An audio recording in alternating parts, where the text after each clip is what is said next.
Welcome to the NWI.com Political Roundtable for Thursday, December 1st. I'm Robert Blaszkiewicz, Assistant Managing Editor of The Times. Joining with me today, Doug Ross, Editorial Page Editor of The Times, and Times columnist Mark Kiesling.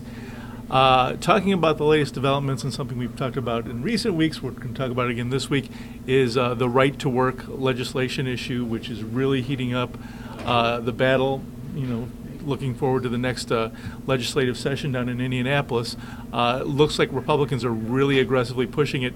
The latest move by the House Speaker Brian Bosma, Republican, to basically ask people to sign a petition online to support right-to-work legislation. And not only that, but he's taken out cable TV commercials in Indianapolis and Fort Wayne to kind of push his agenda. Yeah. Right, and I talked to State Senator Mike Delph, who's had this immigration issue that he's been pushing. He said, "I'm not even doing that this year. There's going to be enough tension over right to work." Yeah. So that's pretty interesting to tell us what we're heading into. Yeah, I think right to work. I hope people don't get tired of the subject because it's going to have profound impact on the way business is done in the state of Indiana. Well, and this is what caused the walkout last year. So, now that they've had a chance to talk about it and everything, the Democrats don't have that reason to take a hiatus. But that tells you the level of intensity. And they really enjoyed the pool at Urbana. There's also interest in seeing how Governor Daniels is going to. He hasn't made a decision on whether he's going to support the push for the legislation. I think generally he's leaning that way. He's leaned that way, but it's been with Daniels. It's been more a question of, is it a priority for him? Is it one of his legislative priorities? It wasn't last year. Will it be this year? I think it's an interesting. Well, and will question. That mean local government reform doesn't happen? That was one of his other agenda items that still hasn't been. Well, I asked accomplished. Last week in the column, for 7 years. Republicans have said that Governor Daniels' economic policies brought a lot of big-time, high-paying jobs into Indiana, and now all of a sudden they've decided that Indiana needs more economic stimulus to get these high-paying, big-time jobs. I'm not sure that Daniels would necessarily agree with that. I think he's done. I think he thinks he's done, and I would tend to agree with him. A good job in bringing industry to Indiana, because you've had the elimination of the inventory tax, the Illinois campaign. Right. Indiana is a far more attractive state than some of its surrounding states. Yeah, and really this is an old issue that's just being recycled with a new sales pitch. With Republican majorities of all branches of government, now's the chance. Sure. Staying in Indy, wanted to talk about the issue of the health insurance waiver. It's kind of an interesting thing going on because you have the states having to implement the Affordable Health Care Act, and you have states like Indiana where the leadership of the state is vocally opposed that, but filed suit against. But at the same time, they want to, if the act is going to be implemented, they have to administrate that, competently, so that our residents, the Indiana residents, get the best bang for their buck for that. Part of the interesting thing that they were doing, though, was they were opposing this mandate from the federal government involving basically the amount of profit that insurance companies can get. Right, and well, not just profit, but what their total overhead costs are. So basically, for many of the insurance companies,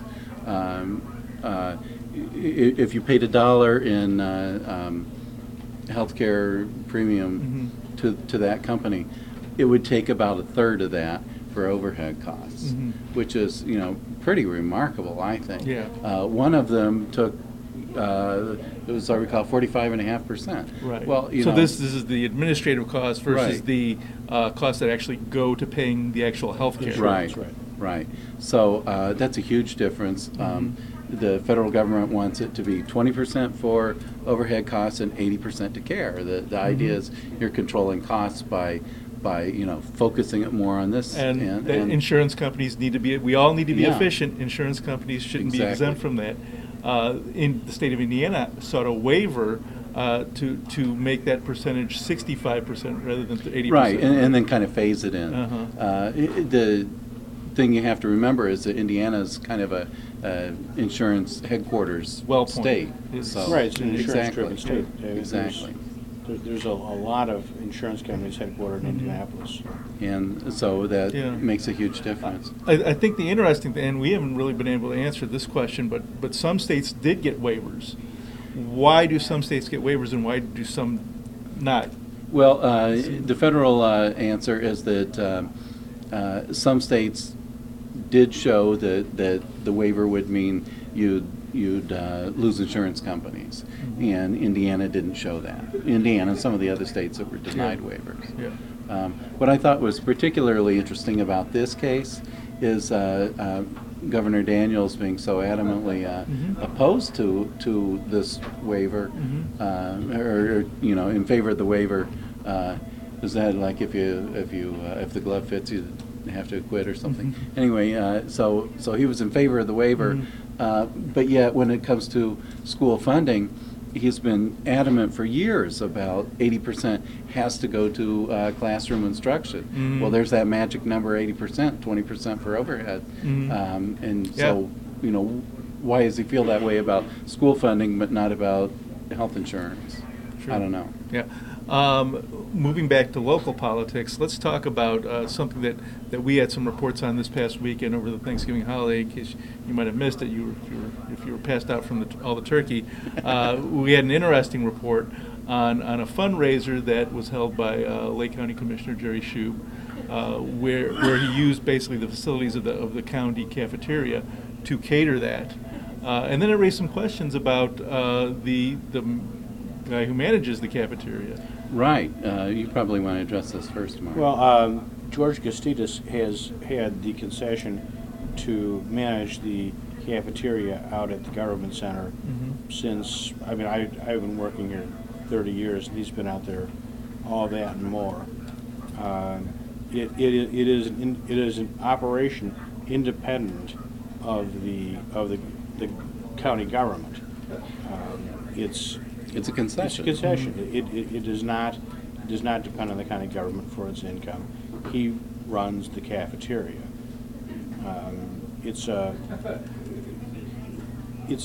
There are times when it's kind of it's a must go to, because the juries, for example, are taken down to the cafeteria. They don't have the option to go somewhere else and eat. Right. If they're deliberating. Now, if they're just if they haven't gone into deliberations yet, they're allowed to go out into the town and eat. But once they've begun deliberating, they'll take them down to the cafeteria for lunch. So there's kind of a captive audience. They're kind of a built-in audience. Plus, a lot of the people who work there take advantage of the cafeteria. We're approaching quickly bad winter weather, and it's like eat it Shea George, as it's known. Hot meal will eat a bologna sandwich too. Well, there's that. I mean, you could always go to the jail and grab a bologna sandwich, but Castidis puts out a fairly decent array of food, and the question is, do you want the government running the cafeteria, or are we better off kind of privatizing it and allowing it to stand or fall on its own? If George falls on his face, George falls on his face. The county does not. A similar thing going on in Porter County, not entirely analogous, but we're talking about the animal shelter.